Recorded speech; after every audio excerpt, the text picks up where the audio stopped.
Glórias a Deus. Quero saudar a igreja na paz do Senhor Jesus, amém? Amém. Louvado seja o nome do Senhor. Nós estamos alegres na presença do Senhor nosso Deus, que nos concedeu esta rica oportunidade de estarmos aqui nesta noite, adorando e bendizendo o teu santo nome, amém? Sem perda de tempo, nós vamos abrir a nossa Bíblia aqui no Evangelho de Jesus, segundo escreveu Lucas, capítulo de número 3, verso de número 1. Evangelho de Jesus Cristo, segundo escreveu o nosso irmão evangelista Lucas, capítulo de número 3, no verso de número 1. Glórias e honras ao nome do Senhor Jesus. Enquanto você procura, pode glorificar a Deus, amado irmão, amada irmã do Senhor. O Senhor te permitiu nessa noite adentrar na sua casa, no seu santuário. O Senhor me permitiu adentrar aqui. Foi a misericórdia dele, foi a mão dele estendida sobre a nossa vida. Um dia desses estava ali pensando como pode, né? A mão do Senhor, a poderosa mão de Deus estendida, nos guardando, nos sustentando, assim diz a palavra do Senhor, amém? Evangelho de Jesus, segundo escreveu Lucas, capítulo 3, verso de número 1, quantos encontraram, dizem amém? Amém! Glória a Deus. O título é A Pregação de João Batista. E no ano 15 do império de Tibério César, sendo Pôncio Pilatos governador da Judéia, Herodes tetrarca da Galileia, e seu irmão Filipe tetrarca da Itureia e da província de Traconites, Elisâmias tetrarca de Abilene, sendo Anás e Caifás sumos sacerdotes, veio no deserto a palavra de Deus a João, filho de Zacarias, e percorreu toda a terra ao redor do Jordão, pregando o batismo de arrependimento para perdão dos pecados, segundo o que está escrito no livro das palavras do profeta Isaías, que diz: vós que clama no deserto, preparai o caminho do Senhor, endireitai as suas veredas. Todo vale se encherá, e se abaixará todo monte e todo outeiro. O que é tortuoso se endireitará, e os caminhos escabrosos se aplanarão, e toda a carne verá a salvação de Deus. Dizia, pois, João, a multidão que saía para ser batizada por ele: raça de víboras, quem vos ensinou a fugir da ira que está para vir? Produzi, pois, frutos dignos de arrependimento, e não comeceis a dizer entre vós mesmos: temos por pai a Abraão, porque eu vos digo que até destas pedras pode Deus suscitar filhos a Abraão. E também já está posto o machado à raiz das árvores. Toda árvore, pois, que não dá bom fruto, é cortada e lançada no fogo. E a multidão interrogava, dizendo: que faremos, pois? E respondendo ele, disse-lhes: quem tiver 2 túnicas, que reparta com o que não tem. E quem tiver alimentos, que faça da mesma maneira. E chegaram também os publicanos para ser batizados, e disseram-lhe: mestre, que devemos fazer? E ele lhes disse: não peçais mais do que aquilo que está ordenado. E uns soldados o interrogaram também, dizendo: e nós, que faremos? E ele lhes disse: a ninguém trateis mal, nem defraudeis, e contentai-vos com o vosso soldo. E estando o povo em expectação, e pensando todos de João em seu coração, se porventura seria o Cristo, respondeu João a todos, dizendo: eu na verdade batizo-vos com água, mas eis que vem aquele que é mais poderoso do que eu, a quem eu não sou digno de desatar a correia das sandálias. Ele os batizará com o Espírito Santo e com fogo. Ele tem a pá na sua mão, ele limpará a sua eira e ajuntará o trigo no seu celeiro, mas queimará a palha com fogo que nunca se apaga. Glória a Deus. Senhor maravilhoso Deus e eterno Pai, poderosa é a tua palavra, Senhor. Louvado seja o teu santo nome aqui nesta noite, no meio da tua igreja. A tua palavra, Senhor, é viva e é eficaz. Senhor, sabendo nós disso, pedindo a misericórdia do Senhor sobre a nossa vida nessa noite, pois miseráveis somos nós, Senhor, sem a tua presença. Revela-nos pelo teu Espírito Santo a tua vontade, e que em nosso coração o Senhor nos faça compreender a tua palavra, abrindo os nossos olhos, o nosso entendimento e falando conosco, pois precisamos compreender a tua vontade e endireitarmos a nossa vereda, a vereda da nossa vida, aleluia, para andarmos conforme agrada ao Senhor, conforme o Senhor nos tem alertado. É o que nós te pedimos, em nome de Jesus, amém. Podemos acertar e a glória ao Senhor, glorifica a Deus, louvado seja o nome do Senhor.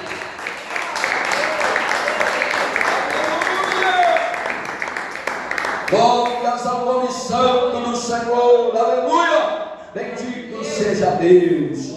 Amada igreja do Senhor, hoje pela tarde eu estava ali pedindo a Deus misericórdia ao Senhor, acerca do que o Senhor, Ele queria trazer ao nosso coração aqui nessa noite, começando ali no Evangelho de Jesus, segundo escreveu Mateus, na passagem bem semelhante a esta aqui, acerca da pregação de João Batista. Logo após o Senhor nos trouxe aqui ao Evangelho segundo escreveu Lucas, Evangelho de Jesus segundo escreveu Lucas. E o Espírito Santo do Senhor, Ele trazia ali ao nosso coração, pela misericórdia de Deus, acerca deste título, deste tema em destaque, que é a pregação de João Batista. E o Senhor trazia para nós a necessidade de nós termos uma postura única na pregação da palavra do Senhor Deus. Uma postura única, nós estamos dizendo, é uma postura que é unicamente direcionada pelo Espírito Santo, e é uma postura que não pode se mudar ao longo do tempo, não pode se mudar conforme a necessidade que nós achamos que precisa mudar. Às vezes pensamos, olha, talvez temos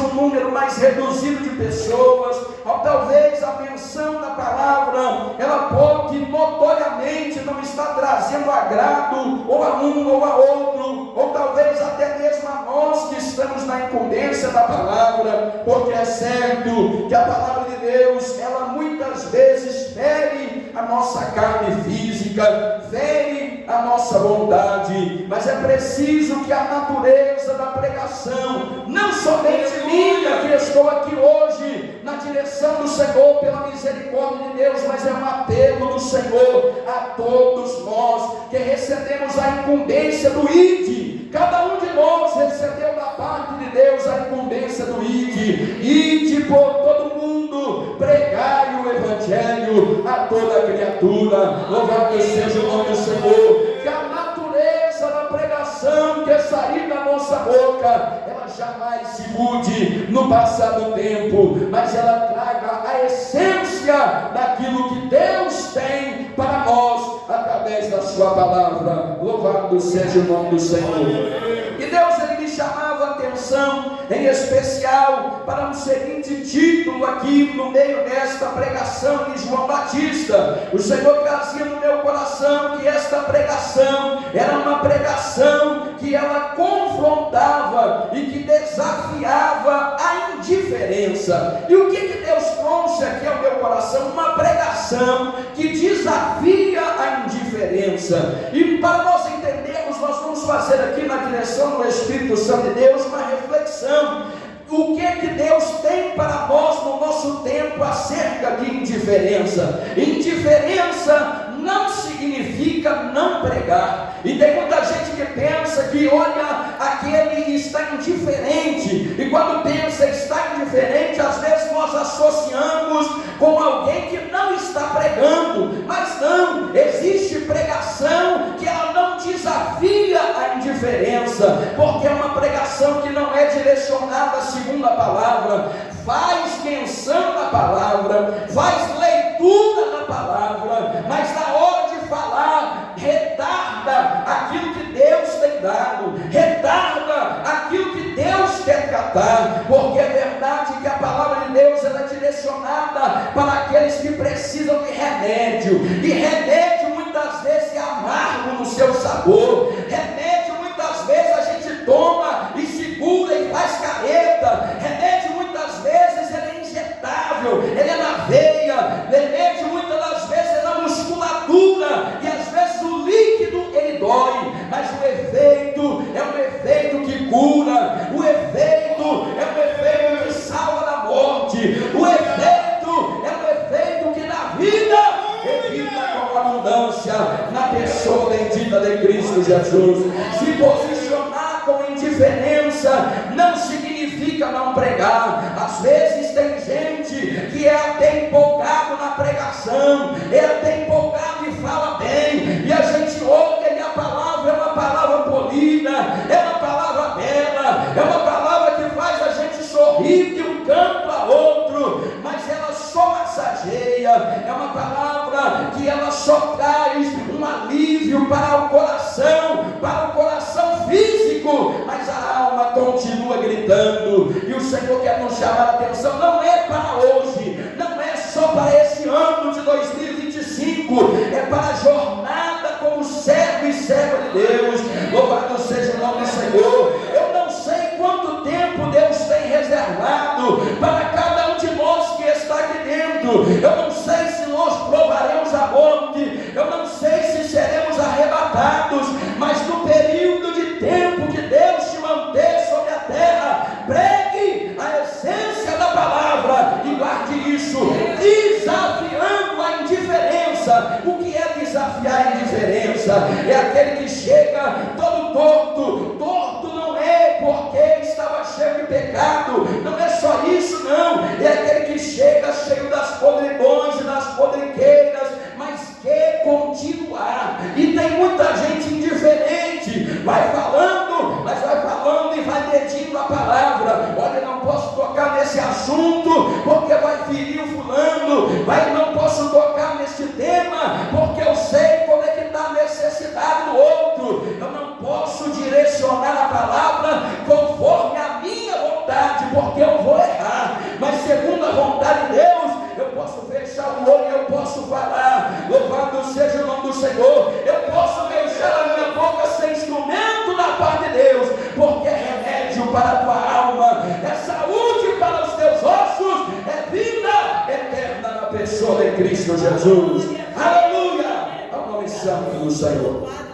E o Senhor me chamava a atenção, o Senhor começava a trazer assim ao meu coração no seguinte sentido: às vezes os crentes da atualidade, os crentes em geral, e às vezes nós vamos até não incluir no meio deles porque a gente passa desapercebido, o Senhor trazia ao meu coração o seguinte: olha, tem muitos crentes que eles têm assim na sua mente que o período entre o Antigo e o Novo Testamento, um período que compreende mais de 400 anos, alguém às vezes tem na mente que os cultos a Deus estavam paralisados, que as pessoas adoravam aos deuses estranhos, cultuavam a imagens de escultura. Existia, claro, sempre existiu e sempre Deus protestou, mas no meio do povo de Deus o culto continuava, o templo era aberto todos os dias, as festas anuais continuavam, os sacerdotes estavam no templo, os sumos sacerdotes estavam no templo,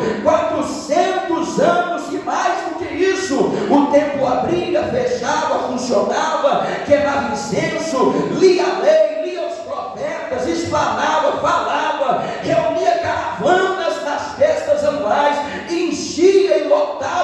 Jerusalém, a ponto de as estalagens não terem espaço para armazenar gente, ficava gente para todo lado, funcionava normal. Só que tem um problema: a palavra de Deus, inspirada pelo Senhor, estava calada. Diz o Senhor através da sua palavra que a voz do profeta estava silenciada, mas o templo estava funcionando, as gentes estavam se reunindo. E a primeira coisa que Deus quer nos chamar a atenção, só que a pregação era uma pregação que não combatia a indiferença. A pregação era só uma leitura histórica, era só genealogia interminável, é só gente querendo achar o seu espaço, querendo achar o seu ego. E tinha no meio desses alguns, louvado seja o nome do Senhor, Deus sempre encontrou um remanescente no meio de toda a história. Elias, um dia orando a Deus, ele falou: Senhor, eu estou olhando para essa redondeza toda e eu vejo que só eu fiquei aqui. Mas o Senhor fala com ele: não, se tranquiliza, porque eu guardei debaixo da minha destra o meu remanescente, que não se dobrou diante de Baal, que não se curvou diante do sistema. Louvado seja o nome do Senhor.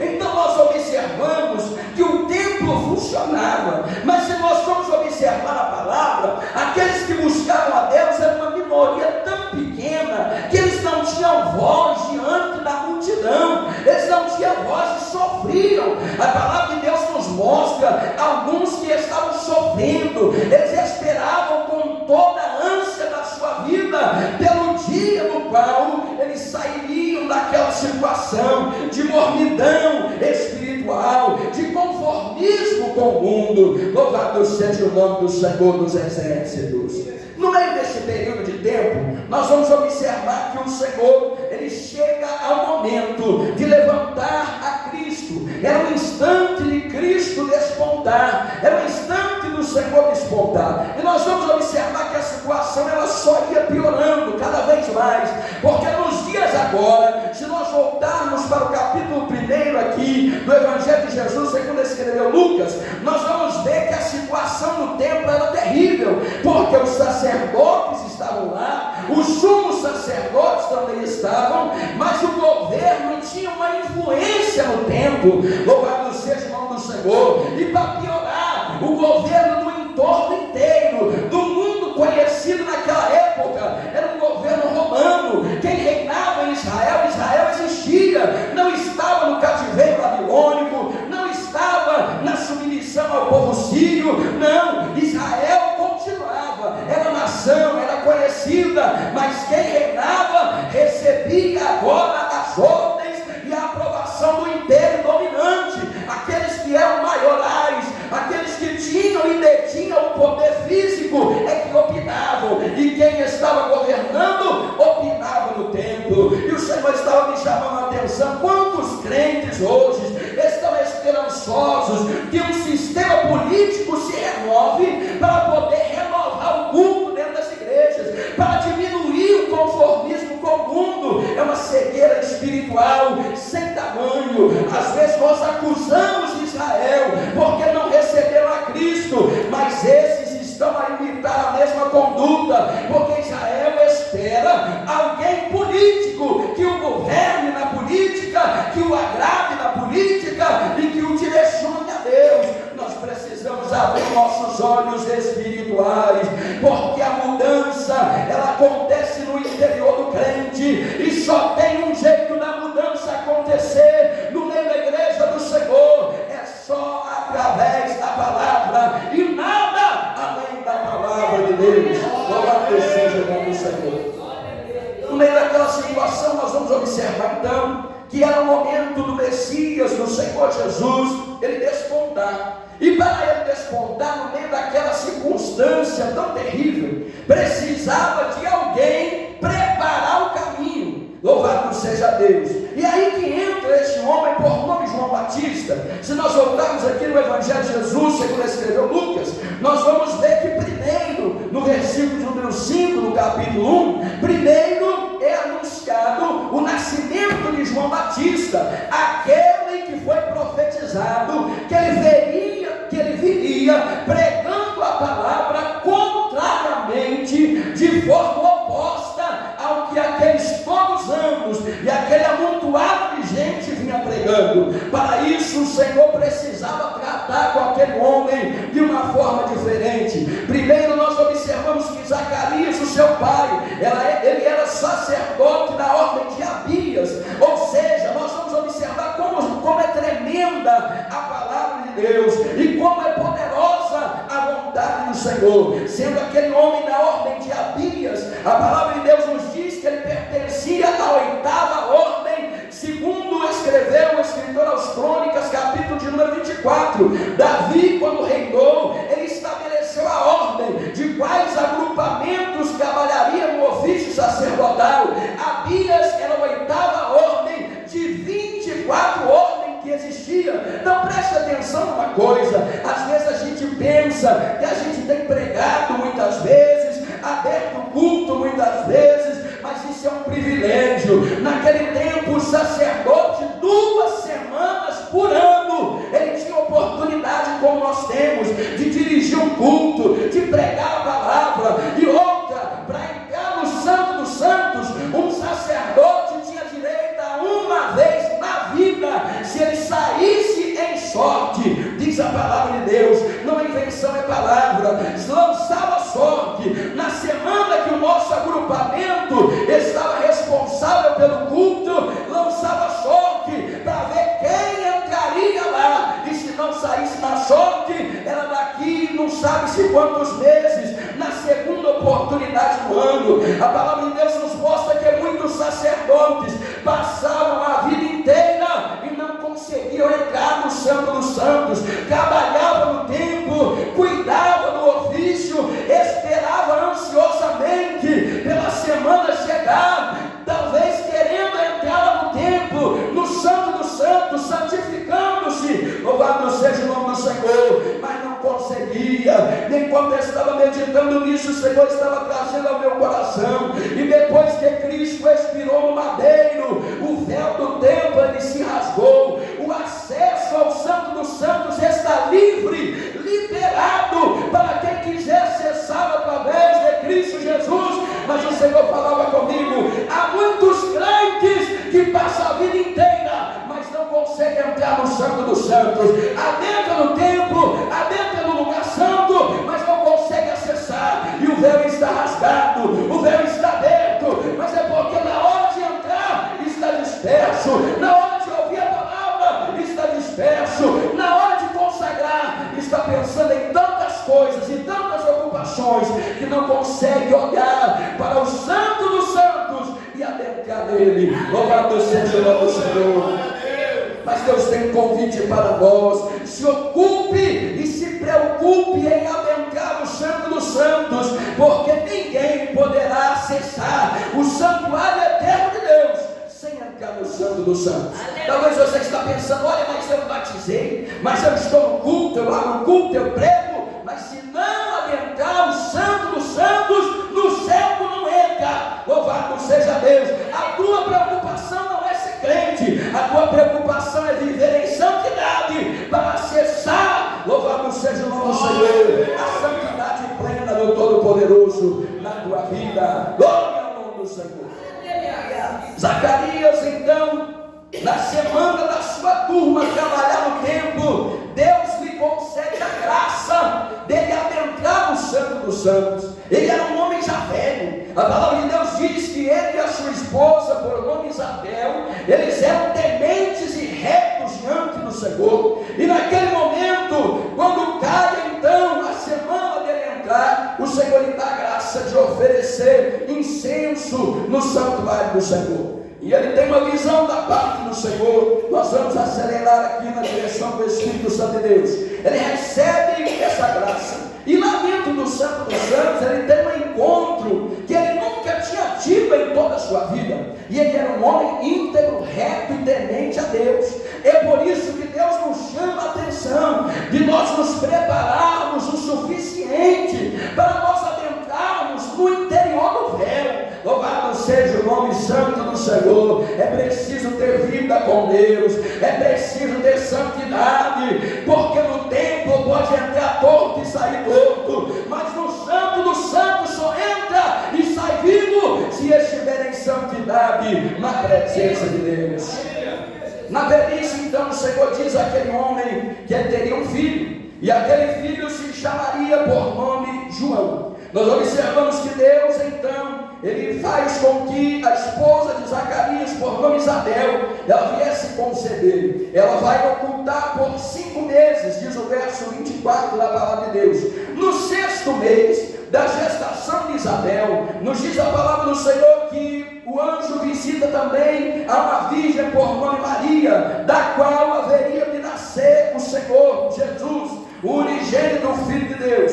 E a partir daquele momento, as duas estavam agora com grandes promessas no interior dos seus ventres. No verso 39 do capítulo 1, nós vamos ver que Maria, ela visita a sua prima Isabel, uma mulher já velha, com a idade avançada, fora do tempo de conceber. E o mover do Espírito de Deus era tão grande que as crianças se moveram no ventre, e aquelas mulheres que estavam ligadas no trono, elas foram cheias da presença do Espírito Santo de Deus. No verso 57 até o verso 80, nós vamos ver no capítulo 1 que nasce João Batista. É interessante que no verso 80 nós observamos que a palavra de Deus vai nos dizer que aquele homem por nome João Batista, ele crescia, mas ele se mantinha no deserto. Até quando? Até o momento dele se mostrar a Israel. E o Senhor nos mostra na palavra que aqueles que ele chama, louvado seja Deus, aqueles que Deus tem projeto, tem propósito, às vezes eles permanecem escondidos. Parece que a vida toda vai passar e que não vai sair daquela situação, mas a palavra de Deus nos mostra que quando o Senhor esconde alguém, ninguém pode revelar, mas quando Deus revela alguém, não há quem possa esconder. Louvado seja o nome do Senhor. Deus está nos incentivando a buscar mais intimidade com Ele no ministério da pregação da palavra, porque Deus, Ele precisa de pessoas, de servos e servas com comprometimento e bagagem espiritual para pregar a sua palavra. É tempo de muito pregador, mas é tempo de pouca palavra. Precisamos estar na dispensação do Espírito Santo de Deus. No capítulo de número 3, e nós vamos caminhar para o encerramento, nós vamos observar que os anos se passam, tanto Cristo quanto João Batista, eles cresciam na instrução da palavra, mas eles eram pouco conhecidos. Eles sabiam quem ele era, mas a manifestação do poder de Deus ainda não tinha vindo sobre aqueles homens. Primeiro, então, o Senhor chama João Batista, aquele que precisava começar o ministério pregando a palavra antes da manifestação e do advento no ministério de Cristo Jesus. Sai aquele homem, João Batista, que interessante, ele poderia ter sido chamado, e o primeiro pensamento de alguém no nosso tempo que é chamado por Deus, ou ele vai querer ir pregar no maior congresso que existe na região. É isso que as pessoas querem oportunidade no melhor lugar, onde tem mais gente olhando. Mas aquele homem não precisava disso. Ele começou a percorrer o deserto pregando a palavra, e de repente alguém diz: olha, tem um homem que não está lá no templo, mas ele está pregando na beira do Jordão, e a palavra dele é diferente. A palavra dele tem virtude, a palavra dele tem unção, e ela vem da parte do Senhor. De repente alguém começa a procurar: quem é esse homem? Que palavra é essa? Que virtude é essa? E vinham para ser batizados por ele. E ele não pregava passando a mão: olha, que bom que você veio, que bom que a palavra tocou o seu coração e você veio. A palavra era firme, a palavra era constante, e ele dizia: arrependei-vos, porque é chegado o reino do céu. Preparai agora os vossos corpos, ó raça de víboras, porque a ira, ela está para vir. Glória a Deus e aleluias ao nome do Senhor. Agora é interessante que João, ele pregava o batismo para arrependimento. Estava ali meditando na palavra, algo que muitas vezes passa desapercebido para nós. vem o fato de nós começarmos a ser batizados nas águas. Começa aqui o registro da palavra, começa em Cristo, em João batizando e Cristo recebendo o batismo. Mas é interessante que o batismo ele já existia em Israel. E quem era batizado? Era batizado aqueles que não eram judeus e que queriam ser participantes. Mas quando a palavra chega, João começa a batizar os próprios judeus, porque eles também precisavam ser purificados, eles também precisavam se arrepender, e eles começavam a descer as águas por meio do arrependimento. E nós vamos observar que naquele tempo, ele pregando, ele dizia que o machado está posto à raiz das árvores. Quando alguém prega, será que é bonito aos olhos humanos? Alguém dizer, olha como é que você anda, olha como é que você vive, porque o machado está aí na tua raiz. Talvez a gente ficaria um pouco cismado, um pouco talvez assustado, mas a natureza da pregação é essa. A natureza da pregação é que há um machado, ele está posto na raiz, lá embaixo. Se não produzimos fruto, e o fruto não for digno, porque às vezes a gente fala em produzir, mas a gente esquece, produzir fruto, mas não era só produzir, tem que ser digno do arrependimento que um dia nós experimentamos em Cristo Jesus. Louvado seja Deus. E nós encerramos uma vez mais aqui, dizendo que nós possamos, na direção do Espírito Santo de Deus, pregar uma palavra como esta, que ela vai de encontro, ela vai contra a indiferença que tem sido pregada, porque hoje os templos se lotam, as festas anuais são celebradas, muita palavra é lida, mas pouca palavra é direcionada da parte de Deus. Que sejamos boca do Senhor por onde quer que nós andarmos, em nome de Jesus. Adore o Senhor com a salva de palmas. Glória a Deus, coloque de pé. Vamos orar e vamos agradecer ao Senhor. Louvado seja o nome do Senhor Jesus. Senhor maravilhoso Deus, eterno e soberano Pai, queremos glorificar o Teu